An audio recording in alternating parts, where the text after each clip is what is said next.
ہر علاقے کی کوئی نہ کوئی چیز اہم ہوتی ہے جو اس کی پہچان بن جایا کرتی ہے۔ ہمارے ملک میں بھی مختلف علاقوں کا میوزک ان علاقوں کی پہچان ہے۔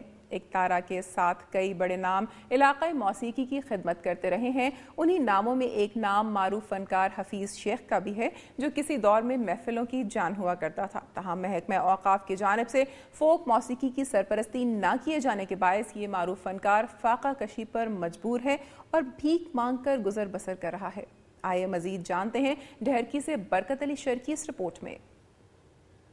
ایک تارہ ہاتھ میں لے کر شہروں کی بازاروں میں بھیک مانگنے والا صوفی فنکار فقیر حفیظ شیخ اپنے دور کا مشہور فنکار تھا اور اپنے علاقوں میں ہونے والے موسیقی کے پروگراموں میں فن کا مظاہرہ کر کے برسر روزگار تھا، لیکن محکمہ اوقاف کی جانب سے لوک موسیقی پر خاص توجہ نہ دینے کے باعث یہ صوفی فنکار فاقہ کشی پر مجبور ہے اور ان کی روزگار کا ذریعہ اب بھیک مانگنا ہی رہ گیا ہے، اور فن موسیقی کے شاہکاروں کی یہ حالت دیکھ کر محکمہ اوقاف کا کردار نمایاں نظر آتا ہے۔ ریڈیو ٹی وی سمیت تمام ادارے ان فنکاروں کو بھلا چکے ہیں، جس کی وجہ سے ایک تارے پر گائے جانے والے راگ کو فنکار دن بدن الوداع کہہ رہے ہیں، جس سے نہ صرف لوک موسیقی بلکہ علاقائی ثقافت بھی سخت متاثر ہو رہی ہے۔ جہاں پر دیگر فنکاروں سمیت فقیر حفیظ شیخ کو سرکاری اداروں نے بھلا دیا ہے، وہاں پر ان کے فن کے قدردان آج بھی ان کے پاس صوفی راگ سننے کے لیے پہنچتے ہیں اور صوفی راگ سن کر روحانی سکون حاصل کرتے ہیں۔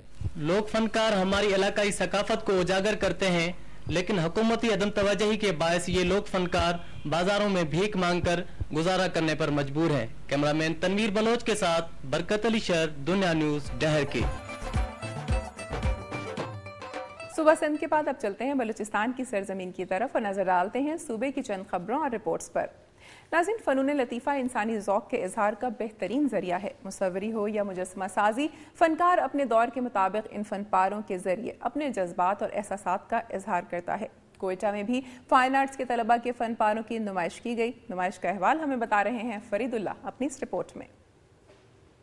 کوئٹہ میں جامعہ بلوچستان کے شعبہ فائن آرٹس کے طالب علموں کی پینٹنگز، کیلیگرافی اور دیگر بنائے گئے ماڈلز کی 5 روزہ نمائش شروع ہو گئی ہے۔ نمائش میں 9 طالب علموں کی جانب سے تیار کیے گئے درجنوں فن پارے رکھے گئے۔ نمائش میں حصہ لینے والے تمام طالب علموں کا تعلق فائنل ایئر سے ہے، جن کی بہترین کاوشوں کو اجاگر کرنے کے لیے اس نمائش کا اہتمام کیا گیا ہے۔ نمائش میں رکھے گئے خطاطی کے نمونوں پر قرآنی آیات کو خوبصورت انداز میں لکھا گیا ہے۔ پینٹنگز میں صوبے کے ثقافت کے رنگ نمایاں نظر آتے ہیں۔ کپڑے کی ریلی پہ ہونے والا کام منفرد انداز کی وجہ سے ہر ایک کی نظر کا محور بنا ہوا ہے، جبکہ بنائے گئے ماڈلز میں بھی طالب علموں نے دلچسپی کا اظہار کیا۔ نمائش میں حصہ لینے والے طالب علم اپنے بنائے ہوئے فن پاروں پر خوش ہیں۔ بلوچستان یونیورسٹی کے شعبہ فائن آرٹس کے اکثر طلباء کا رجحان کم وسائل کے باعث مجسمہ سازی کی بجائے پینٹنگز کی جانب ہے۔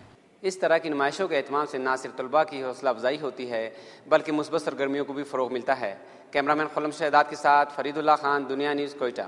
Be N P Mengal Nasirabad کے صدر میر عبدالباقی مینگل، شبیر احمد شیرازی ایڈوکیٹ سمیت دیگر رہنماؤں نے کہا ہے کہ پورے صوبے میں شاہراہیں محفوظ نہیں ہیں۔ پریس کلب ڈیرہ مراد جمالی میں پریس کانفرنس کرتے ہوئے ان رہنماؤں کا کہنا تھا کہ نصیر آباد میں کار چوری ڈکیتی کی وارداتیں روز کا معمول بن چکی ہیں، جبکہ ان وارداتوں کے خلاف پرامن احتجاج کیا جاتا ہے تو پولیس مقدمات درج کرتی ہے، جو کہ قابل مذمت اقدام ہے۔ یہی صورتحال رہی تو B N P Mengal Nasirabad, Dera مراد جمالی سمیت پورے صوبے میں احتجاجی تحریک چلائی جائے گی۔ انہوں نے الزام عائد کیا کہ پورے صوبے کی شاہراہیں محفوظ نہیں، جہاں آئے روز ڈرائیورز کا اغوا، مسافروں کو لوٹ مار کر ان سے نقدی قیمتی اشیاء چھین لی جاتی ہیں۔ پورے صوبے میں بدامنی عروج پر ہے۔ یوں محسوس ہو رہا ہے کہ بلوچستان کے عوام کو ڈاکوؤں کے رحم و کرم پر چھوڑ دیا گیا ہے۔ انہوں نے کہا کہ سیاسی پارٹیوں کے رہنماؤں کے خلاف مقدمات درج ہوئے ہیں، انہیں فوری طور پر واپس لیا جائے اور نااہل افسروں کو فوری ہٹایا جائے۔ میں اس وقت چمنشہر کے معروف شارع مال روڈ سے متصل پرانا گنج کے مقام پر موجود ہوں۔ چمنشہر میں صفائی کی ابتر صورتحال کے باعث عوام کو سخت مشکلات درپیش ہے۔ شہر میں صفائی کے لیے خاطر خواہ انتظامات نہ ہونے کی وجہ سے شہر میں جگہ جگہ گندگی کے ڈھیر لگے ہوئے ہیں، جس سے مختلف امراض تیزی سے پھیل رہے ہیں۔ ٹی ایم اے انتظامیہ کی جانب سے شہر میں امراض کی روک تھام کے لیے اسپرے کا کوئی بندوبست نہیں ہے۔ شہر بھر سے روزانہ 100 سے زائد ٹن کچرا اٹھا کر محفوظ جگہ نہ ہونے کی وجہ سے شہری آبادی سے متصل کھلے میدان میں پھینک دیتے ہیں۔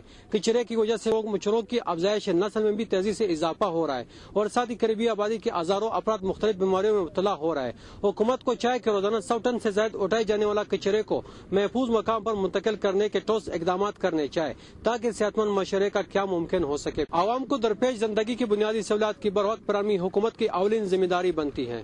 کیمرہ مین عبد المنان کے ساتھ محمد اسلم چکزئی، دنیا نیوز، چمن۔